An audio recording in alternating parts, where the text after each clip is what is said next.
prevalent. We have to face that squarely. And that is not to say they're not doing their job, because I believe we've just seen arrests, even this morning on your news. They continue to arrest and seize goods. Yet, there's great seepage into our communities. So we have to face that. We have to go down to the states, to communities. How is the supply line, processed? From the ports, airports, land borders, and so on, all the way to the streets. So we have to face that squarely. That's as far as the supply side is concerned. The laws also will have to be looked at. But the bigger challenge is actually on the demand side, that is on those who are using drugs. Because whereas on the supply side, there are institutions, which I've just mentioned, and what they need is strengthening, and the leakages blocked. On the drugs supply, on the demand side, the drug users, there's nothing. There's nowhere for them to go. If you're an addict, you are doing something that's not good, you can't help yourself, you need help, you need treatment, nowhere to go. The rehab centers are very few in Nigeria. How many do we have? 11. Discussing with the Honorable Minister of Health, who is also one committed individual with his officials, he confirmed that in the last meetings that they held, National Council of Health, there will be one rehab center in addition per state, which is fine. But we have to determine, is that enough? Do we need to go down to senatorial levels? Do we need to go down to local government levels? At what level should we have rehab centers? First, we need rehab centers. Then you talk of the facilities, the equipment, the treatment, medications, the staffing. In Nigeria today, there's a great dearth in psychiatrists. We have less than 200 psychiatrists in the country, psychiatric nurses. How many are there? Counselors, how many are there? So that's one ball game waiting for us to resolve. Then the will of the government, the political will of the government to tackle this problem is another thing that must be faced, along with funding. So we are looking at this overall strategy from the two sides, from the supply side and from the demand side. We should also... let me just ask this before you proceed, if you will.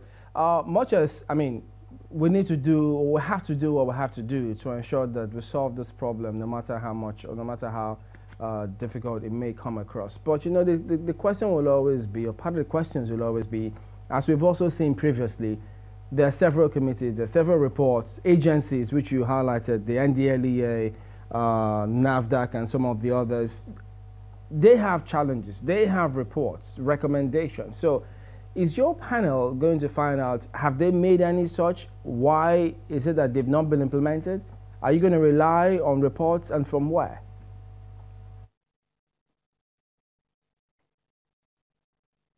Hello? Just like some of the agencies, let me try that again. Some of the agencies which you highlighted now, the NDLEA, NAFDAC, we believe that they've made some recommendations in time past, if not in recent history. Would you be leveraging on, excuse me, their reports to find out why is it that we've had this challenge? Where are the loopholes? Will you be relying on some of those reports, and to what extent in making your recommendations? No. Of course, our first order of business was to review all past, the roundtables, former committee reports, and so on and so forth. But we are ourselves beginning our own operations from the grounds up. We plan to do a war against drug abuse in this country. WADA is going to come on stream. We've seen former reports, we've seen what they've been doing, and so on and so forth, but we, as a committee, are beginning from grounds up, from first principles. For instance, we'll visit the ports. We'll go to the ports, airports, seaports. We're going to look at how the system operates. How are goods cleared? What are the loopholes, the seepages? How are these goods transported into the hinterland, all the way through the pharmacies? We are going to interact with the Medical Council, Pharmaceutical Council, because sometimes even the doctors, unfortunately, are culprits. They make prescriptions, whereas these prescriptions are not exactly needed. What about the patent medicine stores? What about the street hawkers? What of the messiahs who put drugs under the bread loaf, or the people selling the cola nuts on the street? We will go through all these methods and determine where are the loopholes and how will we block it. What is most important, General, actually, is the political steel. Yes. The political if I may come in, and we know that President Muhammad Buhari is my apologies, General, because you have mentioned the chain supply of these drugs, which many believe is either it has to do with either tramadol or codeine, or even marijuana, or even cocaine. But haven't identified the chain of supply.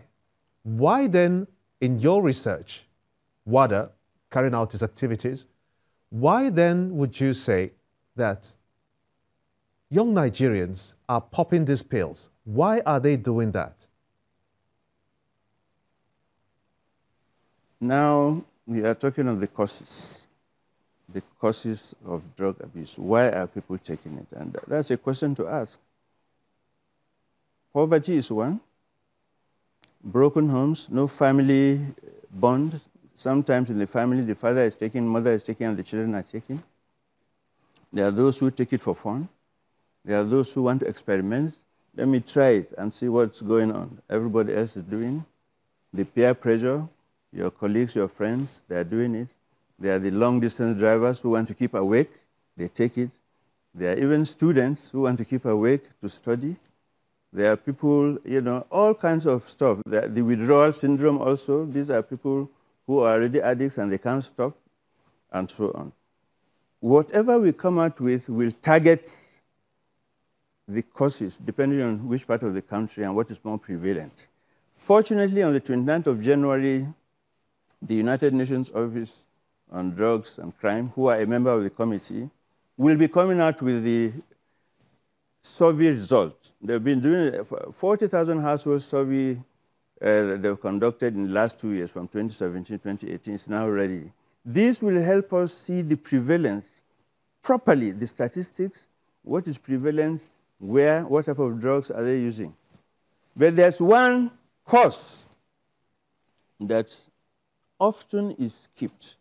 What is that cause? Political leadership and the democratic process. We have to accept that the democratic process still in Nigeria is fraudulent in a lot of places. The electoral process, beginning with the political parties.